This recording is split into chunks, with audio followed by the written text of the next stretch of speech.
өзі рас, сөзі рас. Алланың өзі де рас, сөзі де рас. Рас сөз еш уақытта жалған болмас. Көп кітап келді Алладан, оның төрті Алланың танытылған сөзі емес. Әмәнді оқымаған кісі бар ма? Уәгді бихи дегенмен ісі бар ма? Алла өзгермес, адамзат күнде өзгереді. Жарлық беріп сездерге сөзді бар. Замана, шаруа, мінез күнде өзгерді. Оларға кез-кезімен нәби келді. Қағида шариғаты өзгерсе де, тағриф Алла еш жерде өзгермеді. Күллі мағлұқ өзгерер, Алла өзгермес.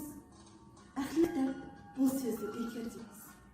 Адам нәпсі өзімшіл мінезбенен, бұл сөзбенен қастаспай түзу келмес.